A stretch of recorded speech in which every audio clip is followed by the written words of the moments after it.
और न्यूज़ 24 की टीम धन्यवाद देता है वैसे समाज सेवी, वैसे आम से लेकर खास लोग जो खासकर विस्थापित लोगों के बीच में पहुंचे और उनकी दशा और दुर्दशा को देखते हुए उन तक सहयोग।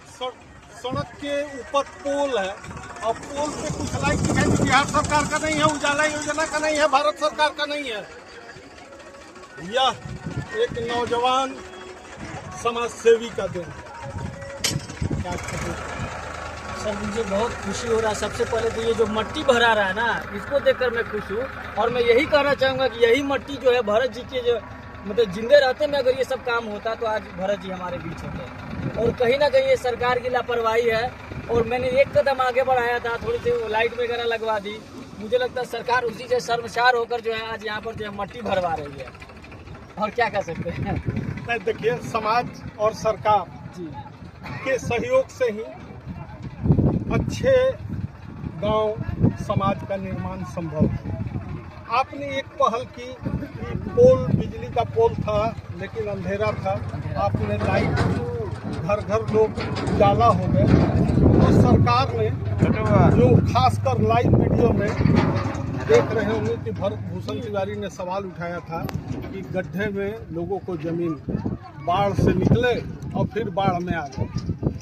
जी, तो मेन तो लड़ाई उनकी किस मिट्टी भरने के लिए ही थी। तो अब जो है, अब जैसा कि आप काम देख रहे हैं मिट्टी भरा जा रहा है। लेकिन एक भाई साहब ने ये अभी तुरंत बता रहे थे, आप क्या बोल रहे थे अभी इसको जो है हम बोले सर कि बरसात है, सरकार को संज्ञान में लेते हुए यहाँ पर ढलाई का भी काम शुरू किया जाए, नगरीकरण की तरफ आगे बढ़ा जाए। और सरकार के विरोध में हम लोग नहीं है ना, भरत भी है, सिस्टम के विरोध में है। सरकार तो हमारी है, हम ही लोगों ने चुना है। हम लोग का दायित्व भी बनता है, हम सबका दायित्व बनता है कि सरकार के साथ में सहयोग करें। और जो भी हमें कमियां नजर आती है हम बस सरकार से कहते हैं, करना तो हम ही लोग का टैक्स सरकार करती है। एक चीज रोकेंगे आपको। आप यहाँ के मूल निवासी हैं कि कहीं बाहर से? बस यहाँ से 5 किलोमीटर दूर ये जगह कौन सा है? ये बिलौटी है, यहाँ पे भरतपुर नया नगर। ये कौन सा जगह है? बिलौटी गांव के ये टाड़ जो अब हम जब बोल रहे हैं तो आप भी बोलने लगे। बोलिए। ताड़ है ना, ये छेरा नदी का प्रवाह क्षेत्र है।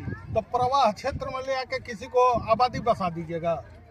ठीक है, अभी आपने अच्छा बात बोला। जब सरकार बसा रही है तो उसका व्यवस्था भी सरकार को ही करना सरकार आपकी है, आपके मुताबिक।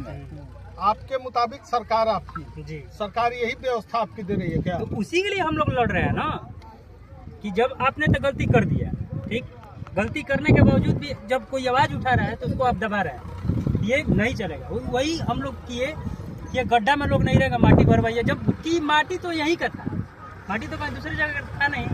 भैया लोग बता रहे थे कि यहीं से माटी काट के इधर डाल दिया गया, अब उधर से माटी काट के इधर डाल दिया गया। और कोई दूसरा काम तो हो नहीं, लेकिन फिर भी ठीक है। परिचय आपका? मेरा नाम अजीत जोगी, बिमो पंचायत से। विकसित होगा जी, विकसित होगा, धीरे धीरे सबका काम हो ही रहा है।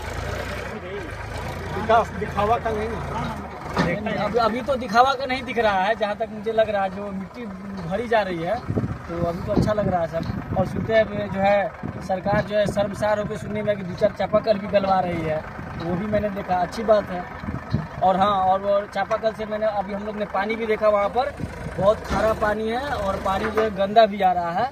तो अगर 10 दिन के अंदर अगर यहाँ पर कोई समरसेबुल का व्यवस्था नहीं कर रही है सरकार, तो हम लोग आएंगे और यहाँ पर 2 से 3 समरसेबुल और आरो सरकारी पहल, सामाजिक पहल प्रारंभ तो हो गई। बच्चों को बाढ़ का समय मानसून आ गया है, ऐसे में इनकी जिंदगानी 3-4 महीने। देखिए, सबसे पहले आपने बोला एजुकेशन पर, तो जैसे कि हम लोग एक छोटा सा कोचिंग खोलने का यहाँ पर बात चल रहे हैं। जो बच्चे पढ़ेंगे तो जो है कॉपी, कलम, बैग्स जो भी है इनको जो यहाँ पर दिया जाएगा। और यहाँ पर जो है टेबल, डेस्क भी यहाँ पर व्यवस्था हम लोग कर रहे हैं, सब चीज़ आएगा यहाँ पर। बच्चों पे पढ़ाई लिखाई की व्यवस्था जी एकदम टोटल हो गया। जहाँ पर इस तरह का माहौल रहता है तो सरकार को चाहिए कि भाई इन लोग को ज़्यादा से ज़्यादा सुविधा दें। एजुकेशन, ये सब काम सरकार का है। स्कूल खोलना, कोचिंग खोलना, मतलब पढ़ाना, बच्चों को अच्छा पानी देना, स्वस्थ देना, ये जनता का काम नहीं है। लेकिन सरकार नहीं करी तो जनता करना पड़ रहा है, जनता को करना पड़ रहा है। अनंत जी, हाँ बोलिए। कहाँ से कहाँ आ गए? हम बक्सर से आए हैं भाई, आप तो जानते हैं हमेशा। और देखिए दिव्यांग समाज भी बढ़ चढ़ कर यहाँ हिस्सेदारी लिया है बक्सर का। मैं पूरे बिहार का तो नहीं कह सकता हूँ, लेकिन बक्सर ने सभी जाति, सभी वर्ग, सभी धर्म के लोग यहाँ भरत तिवारी की आवाज बन के खड़े हैं। जो चल नहीं सकता है, जो अपने आत्मनिर्भर भी नहीं है, वो दिन रात रोजी रोटी के लिए मरता है, फिर भी आज समाज में बढ़ चढ़ कर दिव्यांग, बक्सर का दिव्यांग खड़ा हुआ है भरत तिवारी के लिए। और ये सरकार का तो दुर्भाग्य है कि बाढ़ से लेकर बाढ़ में डाल दिया भाई। इसी की आवाज भ्रष्ट प्रशासन, भ्रष्ट सिस्टम के साथ ही लड़ रहे थे ना भरत तिवारी। दोस्त उनका यही है। अगस्त उपाध्याय, दिव्यांग संघ जिलाध्यक्ष बक्सर।